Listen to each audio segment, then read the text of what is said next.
Erev Tov Rabotai, we're continuing with our Mishna Yomi Masechet Bikkurim. We're up to Perek Daled Mishnah Gimel. Today's Mishnah should be Nishmat Neria ben Svetlana Aranbayim and Eliyahu ben Burcha Yisraelov Menuchatam Began Eden. Amen. Again, we are dealing with the laws of an androgynous, a person who is of unknown gender because he was born with both male and female body parts. We're going to discuss now how such a person is regarded in the areas of halakha that differentiate between man and woman. We spoke about in the first Mishnah, there are ways in which an androgynous is like men, ways in which he is like women, ways in which he is like both, and ways in which he is like none. Now we will discuss, the Mishnah begins, Shaveh la'nashim ketzad. How is an androgynous like women? Mitameh be'odem kanashim. Like women, he becomes tameh with the red emission, meaning if an androgynous discharges red blood, he becomes tameh as an idah, like a woman who discharges red blood. We know the Mefarshim tell us based off the Psukim in the Torah, Sefer Vayikra, chapter 15, Pasuk 19 and 25, a woman becomes tameh upon experiencing a flow of blood from her reproductive organ. This is described as a red emission, based on the rule that only certain shades of red are tameh, as taught in Masechet Nida, Mishna Yomi, chapter 2, Mishnah 6. The Mishnah applies this law to the androgynous as well, in view of the possibility that an androgynous is classified as a woman. Like women, he may not be alone with men. Like women, he does not cause a woman to require yibum, meaning if a married man dies leaving no children and his only brother is an androgynous, the widow does not require yibum or chalitza from the androgynous. Just as a background, we know the Torah tells us in Sefer Dvarim, chapter 25, Psukim 5-10, that in the event that a married man dies without children, his widow must marry one of his brothers. It's called Yibum, unless one of them performs a ceremony of Chalitza with her, which frees her to marry anyone else. Now, we learn from a verse in the Torah that the laws of Yibum and Chalitza do not apply where the only surviving brother cannot father children, like the Mishnah tells us in Masechet Yevamot, chapter 8, Mishnah 4, which is assumed to be true of an androgynous, which is why in the case where if this person is an androgynous, there is no requirement of Yibum. Ve'eno cholek im habanim, like women, he does not receive a share of his father's inheritance with his father's sons. Like we mentioned earlier in Mishnah 2, when a man dies and leaves behind more than enough property to support his children until the daughters reach adulthood, the sons inherit all the property and give an allowance to the daughters. In this situation, an androgynous is treated like a daughter. He has no right to a son's larger portion unless he shows that he is entitled to such a portion by proving that he is a male, which in his case is impossible. Like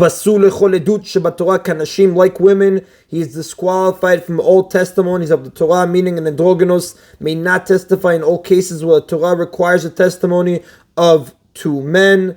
Just to, I skipped the part of the Mishnah just to go back. We said, Eno cholek im habanim, he does not receive a share of his father's inheritance with his father's sons.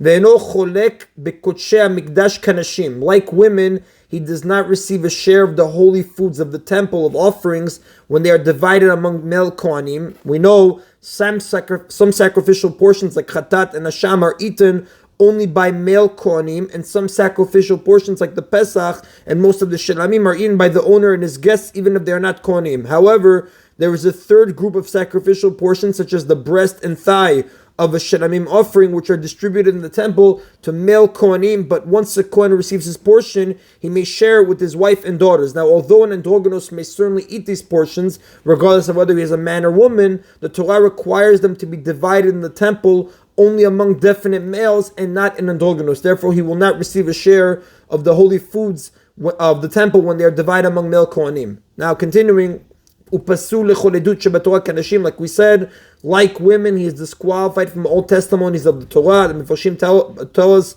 the Torah teaches that in areas of law where the testimony of two witnesses is required, both must be males, as the Gemara tells us in Masechet Shvot, page 30a. The testimony of an androgynous is therefore disqualified, since an androgynous is possibly a woman. Like women, he may not participate in cohabitation with the man who is forbidden to the androgynous, such as one of an androgynous forbidden male relatives. And the Mefarshim explain the Torah prohibits The Torah forbids cohabitation between close relatives, such as a brother and a sister, parent and child, grandparent and grandchild. It also prohibits cohabitation between certain types of other people, for example, a man with a married woman, or a regular Jew and a mamzer. The Mishnah teaches that an androgynous may not cohabit with a man if that man would be prohibited to the androgynous, were the androgynous a woman. Therefore, an androgynous is forbidden to cohabit with a male relative, a mamzer, etc.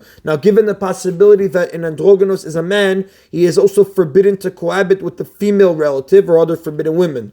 Furthermore, he is forbidden to cohabit not only with males who are specifically forbidden, like relative mamzer, but also with any male. Our Mishnah doesn't mention these prohibitions because it refers only to ways in which an androgynous is like women. Upasul mina kiuna kanashim.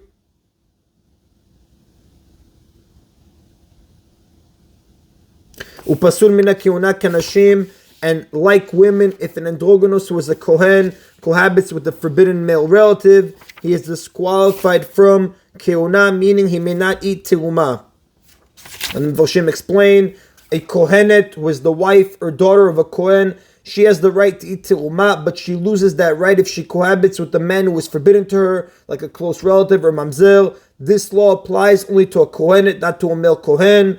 Rather, a male kohen who engages in forbidden cohabitation remains permitted to eat teruma. Now, since an androgynous might be a woman, he must be treated with the stringencies of women. And therefore, if a kohen who is an androgynous cohabits with a forbidden male, like a relative or mamzer, the kohen becomes prohibited to eat teruma. However, if an androgynous kohen cohabitated with a forbidden female, or with an ordinary male who's not specifically forbidden, like a relative or mamzer, although he was forbidden to do so, he remains permitted to eat teruma. In this regard, it makes no difference whether an androgynous is classified as male or female. If he is male, forbidden cohabitation does not disqualify him from eating teruma. And if he's female, only cohabitation with specifically forbidden males affects disqualification. We continue now with Mishnah Daled. Shavel la'anashim v'la'anashim ketzad. How is an androgynous like men and women? Chayav al nisko kish v'isha, like a man or woman. If an androgynous or his property suffers damage, the person who harmed him is liable to pay for his damage.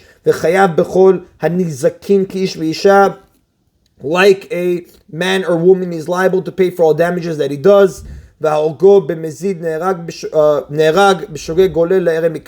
who kills an androgynous intentionally is executed by the court, and one who kills him unintentionally is exiled to one of the cities of refuge. We know, just as a background, someone who kills another person intentionally is put to death, as the Torah says in Sefer Shemot, chapter 21, pasuk 20, and someone who kills another person unintentionally must go to live in one of the 48 towns in Eretz Yisrael that are designated as Arei Miklat, cities of refuge, spoken about in Sefer Bamidbar, chapter 35, pasuk 25. These laws apply regardless of whether the victim is man or woman. Therefore, an androgynous is applicable to both. V'imo yoshevet alav dam toar ka'anashim v'nashim, like mothers of men and like mothers of women. The mother of an androgynous sits the period of tahor blood upon giving birth to him. And as a background, we know after a woman gives birth to a boy, she is tameh as an idah for 7 days. For the following 33 days, she sits a period of tahor blood, which means that even if she has a flow of blood, she does not become an idah by biblical law. A woman who gives birth to a girl is tameh for 14 days, and her period of tahara lasts 66 days, as the Torah says in Vayikra, chapter 12, pasuk 4 and 5. Our Mishnah teaches that a woman who gives birth to an androgynous must always follow the stricter law, whether it is the law of giving birth to a girl or the law of giving birth to a boy, because the androgynous could be either a male or female. Therefore, she is tameh for the longer period of 14 days, like the mother of a girl, and then she is tahor only through the 40th day, like the mother of a boy, whose period of tahara ends on the 40th day. Since the mother of an androgynous resembles both the mother of a boy and the mother of a girl, she is described as being like mothers of men and like mothers of women. We said, ve'imo yoshevet alav dam toar ka'anashim v'chanashim, the stringencies of both.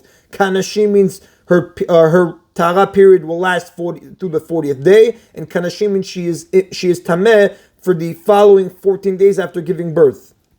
V'nochel bekodshei hagvul ka'anashim v'kanashim, like men and like women, he receives a portion of the holy things of the borders, meaning if he's a kohen, he may be given terumat maaser and chala. Terumat maaser and chala are called holy things of the borders, right? Kodshei Agvul, because they may be eaten anywhere within the borders of Eretz Yisrael, in contrast to other holy foods like the meat of offerings and Bikkurim, which must be eaten either inside the temple courtyard or inside Yerushalayim.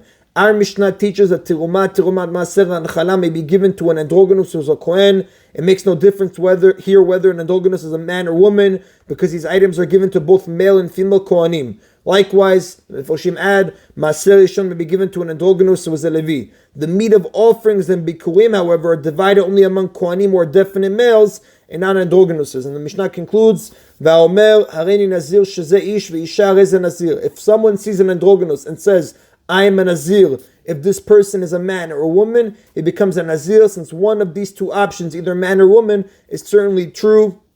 And just to explain, someone who declares himself a nazir is prohibited to cut his hair, drink wine, consume any part of a grape, or become tameh from a corpse, as the Torah tells us in Bamidbar, chapter 6, Psukim 1 through 6.